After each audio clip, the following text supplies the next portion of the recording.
Have you checked the children?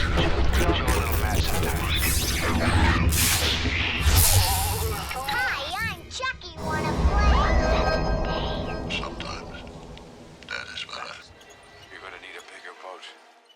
Howdy folks, welcome back to the Horse Show. I'm Robert Duell. And you got Jaime and Fuego here, and we are doing another Patreon request. This is a shout out to our dude Media Kraken, who actually sat in for a Patreon live stream about a month or so ago, which was fun. It was ourselves, myself, Cecil, Jay Bond from Blood Bath and Beyond. So that was pretty dope. But we are doing Sometimes They Come Back, which was another one of those in the string of, it started in like the early 80s of King films that were produced by Dino De Laurentiis, who also did Evil Dead 2, Army of Darkness. But as far as King stuff goes, he did Maximum Overdrive, he did Cat's Eye, he did this one. I mean, there was a string of different things, and so he was a European dude who was really into just producing this genre sort of stuff, and he latched onto the King name.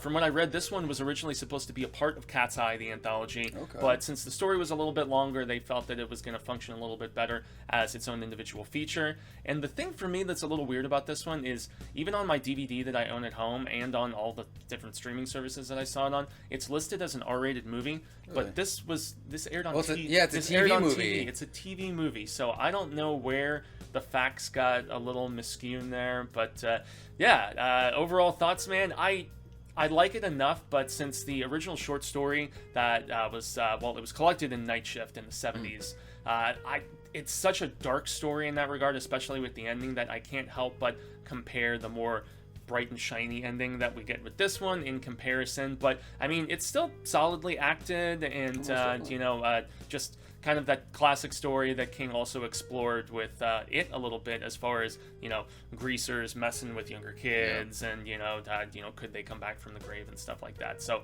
it's a common trope in his work, I guess. But I love the short story, but as far as adaptations go, this one is pretty solid. What do you think, man? Well, see, I actually have more affiliation with the sequel than I do with this one. Sometimes They Come Back Again, which has Michael Gross in it. Mr. Burt Gummer himself, yes sir. Family Ties, shout out. Yeah, and then Hilary Swank was in that too. She was. Yep. Yeah, she was the daughter. Yeah, but back to the first one. Have you ever seen Sometimes They Come Back for More?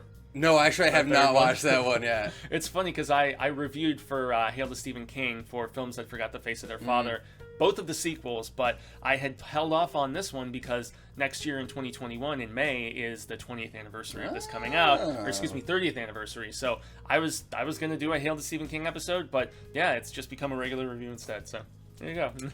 I'm sure you'll figure out something for it. Yeah, we'll see. We'll see. But now, overall thoughts, like I enjoy it and everything like that. I do actually now want to go and read the story. I've still yet to read it and everything. So much darker. I'm gonna get up on that. Yeah. But yeah, no, definitely. Like everything is acted solidly and everything. Even like the practical effects that we get were pretty good. Yeah, some of the makeup work on the guys when you see what they really look like. Yeah, exactly. Yeah, but no, overall, like I definitely enjoyed it.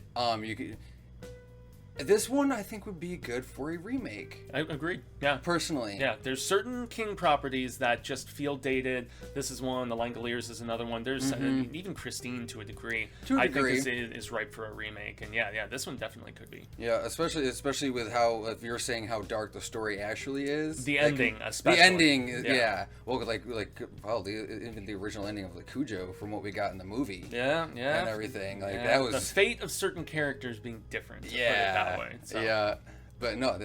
If the ending is as dark as what you're saying, I would much rather see that versus what we got. Agreed. But yeah, overall, I liked it. Check it out. Cool. But, basic story. I mean, it's about this guy who had his older brother killed when he was younger by some greaser, hard-edged, rebel without a cause type dudes, and they ended up dying in a.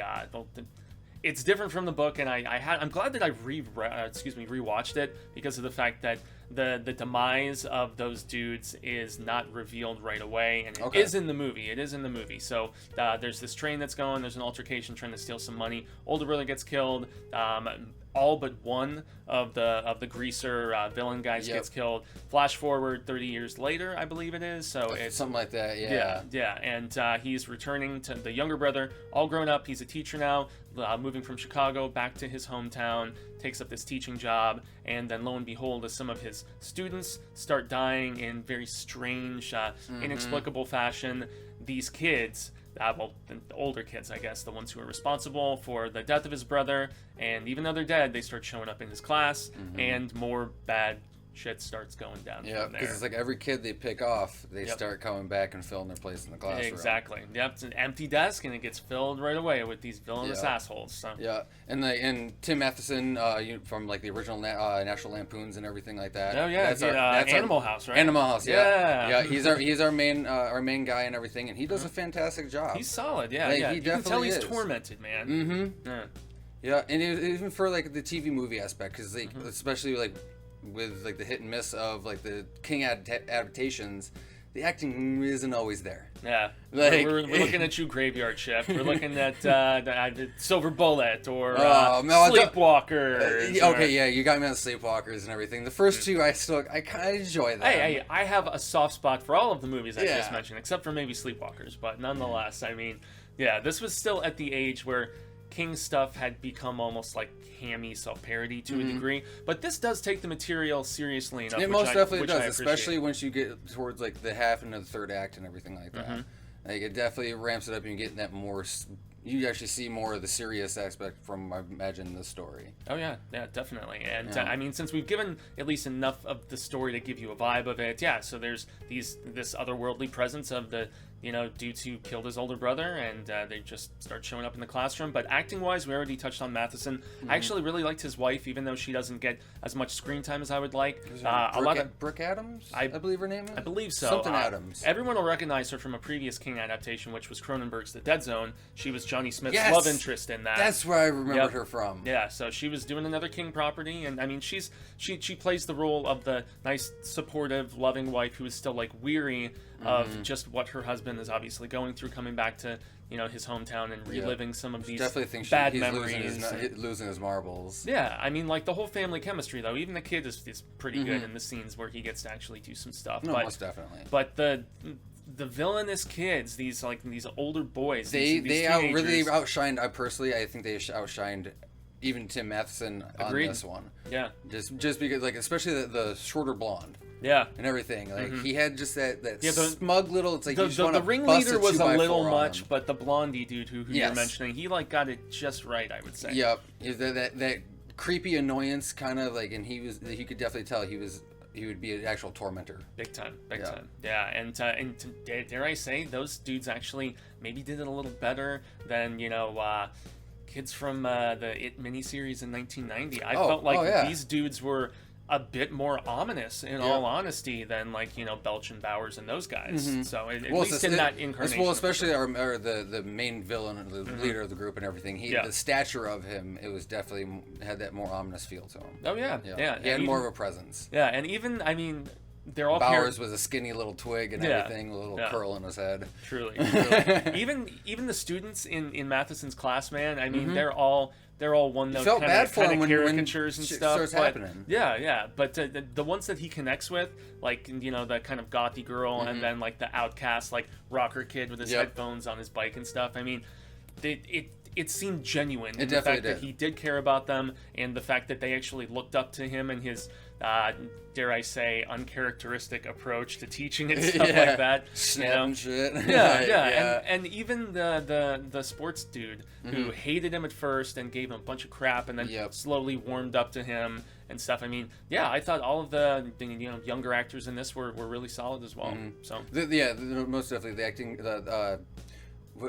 the acting chemistry, and everything was definitely there. And it felt elevated than your typical TV movie sort of situation, which yes. is the most important thing to say here. And effects. So, we'll touch real quick on the effects and everything. We don't really have a whole lot of effects per se in this, at least not early on. Early on and everything. Once we get into the third act and really it's divulged of what's actually going on and all the other stuff, you actually see the practical effects of the dead makeup and everything, and it looked cool. Oh yeah, like boily, like almost like half like like you spent some time in hell and your face is all burnt up and you know bubbled up and stuff. And because the slime shine kind of was a nice little touch. I definitely liked. It was the only time where I felt like they pushed the limits of the television stuff. And I don't know if maybe there was some footage that was trimmed when it was originally on television, and then maybe when they released it on that was more home and streaming. That's really the only way I could see this earning an R rating, because there's no language, there's no sex, there's. I would say even it's very restrained for the most part. Even for what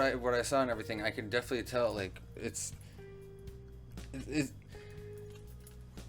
they pushed it, I guess, to a degree, because I think it was 1990? 1991. 91. Okay, Yep. So that was definitely probably a little harsh for the TV kind of gore aspects. So. Yeah, I mean this wasn't like cable TV. This was, I think, CBS, if I'm not mistaken. Okay, that it initially aired on. So yeah, so they're being said and everything. Yeah. But either way, like again, it's practical, so it still holds up. Yeah, and that's the nice thing I think a lot about these like the King adaptations.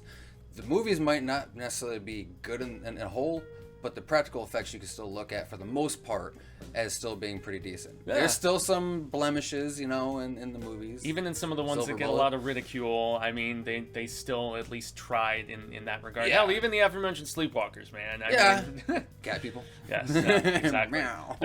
It was also a well-shot film. A lot of Most the, definitely, yeah. like rural suburban locales that they used for it were cool. The train car. sequence was well shot as far as the lighting and the framing of everything, and seeing the ominousness of the impending doom coming with it. The car looked dope, like you said.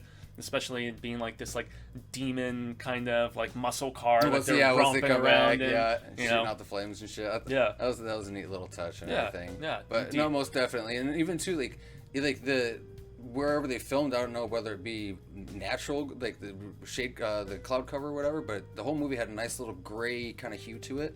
I There's thought, just the cloud hanging over Yeah. the entirety of the proceedings. yep. No, I thought that was, I always enjoy those nice little touches, especially with these kind of darker movies, because it helps to set that tone of things aren't quite right in this town. Even the church that some characters were hiding in the third act, and all of the candles and the Yep. lighting of that was pretty rad too. Yep. So I mean, it's not one of the best King adaptations, but it's one that I feel like often gets overlooked, and especially holds since up. it did those two sequels, and people are like, oh, it's like the Children of the Corn factor where they sequelized it so much and blah blah blah. Yeah, well, we don't have 7 of coming Thank back. God! Oh, dude, there's like 12 Children of the Corns, man. It's Really? pretty bonkers God, I in that lost regard. track. And there's a new one that's right about to come out too later this year. Why? So, yeah, because money. That's why. At that point, just burn down the Yeah. cornfields. Fuck 'em.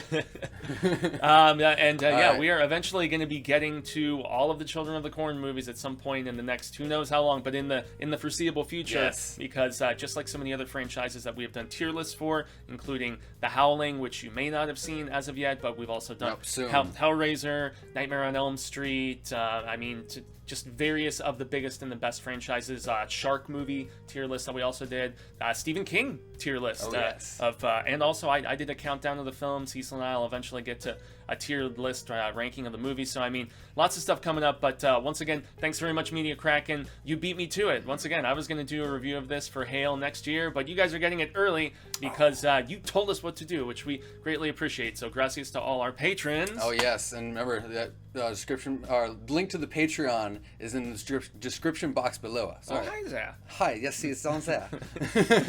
But yeah, so from all of us here at the Horse Show, I've been Robert Duell, And gracias a Jaime and Fuego. and remember, Stay scared.